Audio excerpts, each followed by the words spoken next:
জাতীয় শোক দিবস উপলক্ষে মাননীয় প্রধানমন্ত্রী ও আওয়ামী লীগ সভাপতি বঙ্গবন্ধু কন্যা শেখ হাসিনার বাণী।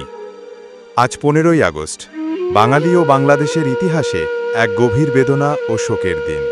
বাঙালির স্বাধীনতা সংগ্রামের মহানায়ক, স্বাধীন বাংলাদেশের স্বপ্নদ্রষ্টা, জাতির পিতা বঙ্গবন্ধু শেখ মুজিবুর রহমানকে সপরিবারে হত্যার বিষাদময় ঘটনার 50 বছর হল আজ।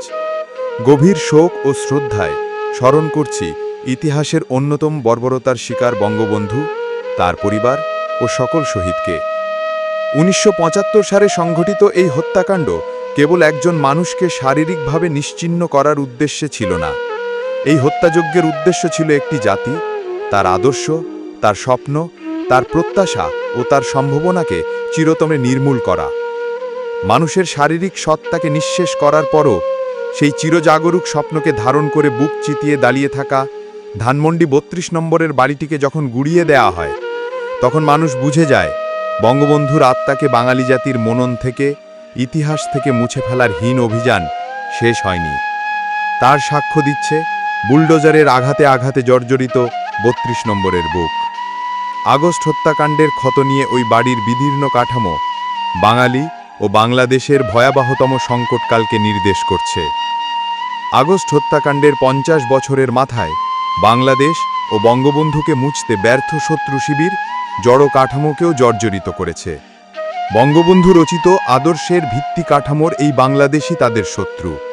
সেই 1952 থেকে আজ অবধি সেই চক্রই ইতিহাসের সামনে আগুয়ান চাকা উল্টো করে দিতে চায়।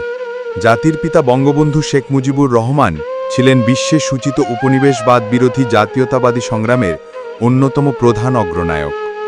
তার রাজনীতি ছিল সাম্রাজ্যবাদ ও উপনিবেশবাদ বিরোধী সংগ্রামের অবিচ্ছেদ্য অংশ। তিনি বুঝতেন রাজনৈতিক স্বাধীনতার পাশাপাশি অর্থনৈতিক মুক্তি, সামাজিক ন্যায়বিচার ও সাংস্কৃতিক স্বকীয়তা রক্ষা ছাড়া একটি জাতি পূর্ণ স্বাধীন হতে পারে না। তার দর্শন ছিল গ্রামভিত্তিক অর্থনীতি, স্বনির্ভর উৎপাদন ও বিশ্ব পরিসরে সমমর্যাদা অর্জনের জন্য দৃঢ় অবস্থান।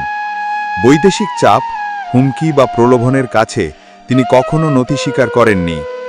আজ স্বাধীনতার 5 দশক পরে আমরা আবারও দেখতে পাচ্ছি বাংলাদেশ সাম্রাজ্যবাদী শক্তির প্রতিযোগিতা ও প্রভাবের মঞ্চে পরিণত হয়েছে।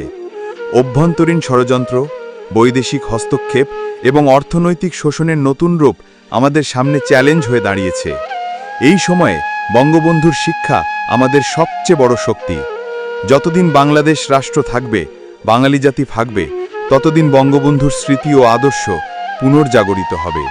আমি বাংলাদেশের সকল নাগরিককে বলতে চাই, দৃঢ়ভাবে উচ্চারণ করতে চাই, 32 নম্বরের ধ্বংসস্তূপ থেকে বঙ্গবন্ধু, বাংলাদেশ ও বাঙালির বিজয় নিশান আমরা আবার উড়াবই।